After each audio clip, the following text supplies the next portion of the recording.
Welcome to Yorkshire Writer Podcast 12. Excuse me for whispering, but I'm in the garden and I don't want to disturb the neighbours. But this being my first introduction, I thought it might be fun to do it out here.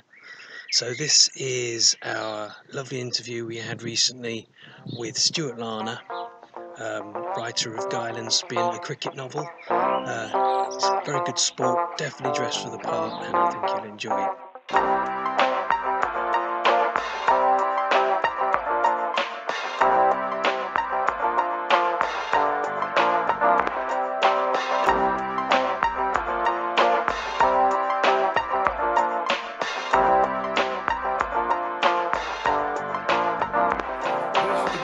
Very nice too. Yeah. It's a beautiful day, isn't it? It is, absolutely. Can I just ask you where you're speaking from? I'm speaking from Scarborough. Lovely sunny Scarborough. Yeah, that's right, yes. Can you see the sea from where you are? Not from this chair, but I can from my other chair. We'll imagine it. So we're here to talk about your cricket novel. This is here. It's called Guile and Spin. That's right. I wanted perhaps just to start us off, you could just give us an idea of the premise of the book. Right. Well, it's basically about a man who can't stand cricket. So, which is very unfortunate for him because he works as a manager in a sports hall, a council-run sports hall, and this is falling down and badly needs money. And he's enticed by a woman cricketer and by his boss to apply for government money in a scam to get a grant to repair the sports service. And he does this by resurrecting a cricket club and showing how everybody is benefiting from the sport in the area. This is am I right? This Moxham cricket. Moxham village. Yes, it's a fictitious village. Yes. So are you a member of this fictitious cricket club? Because I notice you're wearing cricket whites as we speak. I'm a member of the MOBC, which is my own blooming colours. Right, brilliant. Oh well. Is this in a genre in its own right, this book? Because I've not come across many cricket novels before. No, there aren't many cricket novels. In fact, there's only about a dozen or so that have ever been written. The first one was written in the 1930s about village cricket life in the 1920s called England, My England. And then there was another one recently written about cricket in America by O'Neill. And then there was recently one about cricket in the West Indies called Beyond the Boundary. And there have been another couple of ones called 24 for 3. But cricket finds its way into a lot of places, although it doesn't have novels written about it especially. Most of the books that are written are mainly jokey, humorous, or they're fact novels, non-fiction, historical biographies. But the cricket finds its way a lot in the films and also in some other novels. Dickens has written one. What's the Dickens novel? That's Pickwick Papers, isn't it? Where they have a cricket match in Dingley Dell. And there's also a film, a TV series called Beyond Outside Edge, I think it's called. I watched that. That is very enjoyable. I might say about the Outside Edge that when you watch that, I think the pace of life in the room slows down. Yes, that's right. And that's what I wanted to say about the reading experience of Guile and Spin. If I can just slightly take you down a little alleyway here. Have you ever been on a canal boat trip? I have, yes. Very slow, aren't they? Exactly. But slow, not in a grindingly slow way, more in a serene, this is how life should be. That's right. And That's what I find when I pick up your book and read it, is that it's a real tonic from the sort of pace of life we live at. Yes. It almost feels like when you open the book, you're opening the door onto the cricket club. Yes. What's it called, in the pavilion? The pavilion, yes. And you're sitting down with the team and having a cup of tea. It's got that sort of relaxed, warm sort of tone to it, which is really delightful, I thought. Right. I was going to ask you really whether you've always played cricket, or have you more recently come to cricket? Well, I've always had an interest in cricket. I've never been a very sporty person. I was no good at sport at school. Horrendous, in fact. Always bottom and picked last in the line. But cricket wasn't too bad. So I was able to cultivate a bit of an interest in that.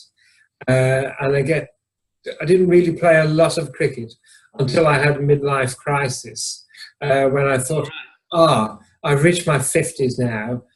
Apparently I'm supposed to have a crisis. I think I'll have one. Was it right on time, was it? It was, pretty well. And I thought, I better see how long I'm going to live, and better, take care of my health and things like that. And then I thought, well, what can I do to do that?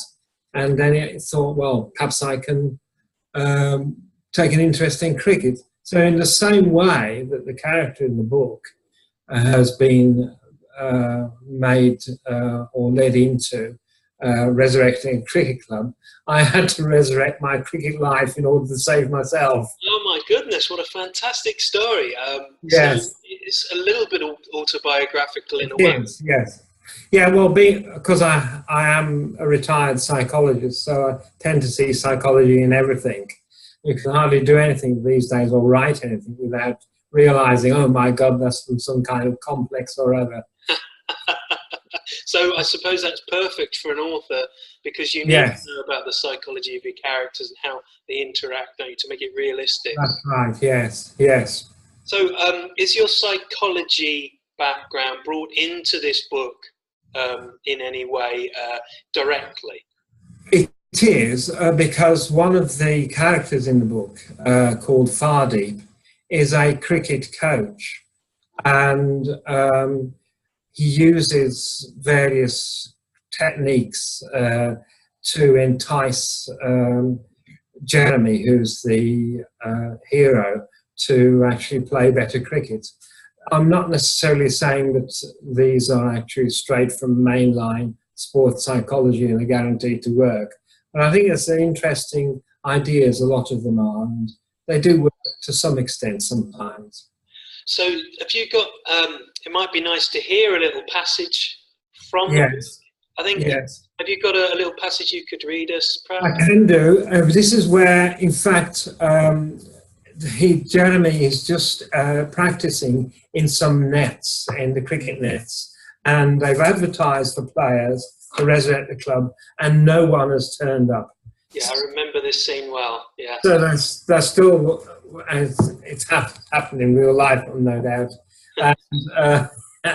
And, so you hear Fardeep, the Singh, who's he's an Indian Sikh cricketing coach, and he's come over. He's part of the scam as well that's being played on Jeremy without his knowledge, try to bring him able to play cricket. Jeremy has a little bit of interest in tennis. So Fardeep tries to get him to look at the ball. The body learns its space from the head. If the eyes stay on the ball, the head will bring the body to the right place. Look at the ball as it hits the bat. Can you see it do so? I wonder how you can see the moment when the ball hits the bat. The mind and the eye is not fast enough for that, surely. Even in tennis, we cannot see the ball on the racket. We only think we can. Bounce another ball. I patted this one again, but I couldn't see the moment the ball hit the bat. I saw the ball only a short while before contact and a short while afterwards.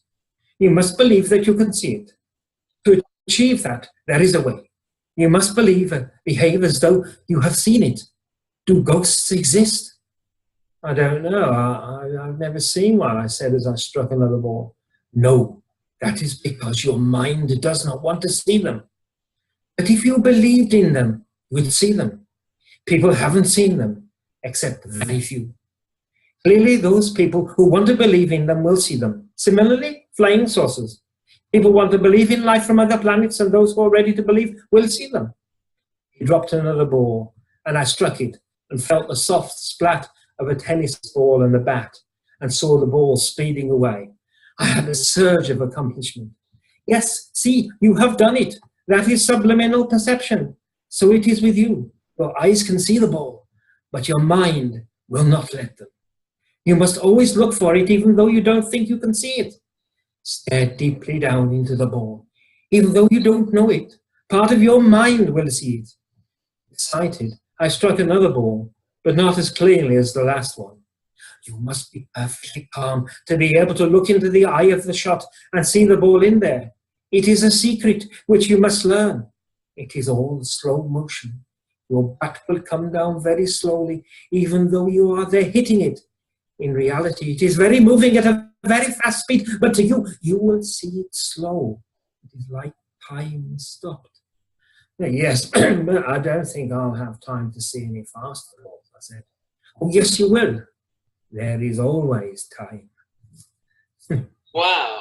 I wasn't expecting a performance like that, I must say. Are you formally trained? No. I must say that was quite riveting, the way you read that. I can imagine this as a play, having seen you perform the two parts there.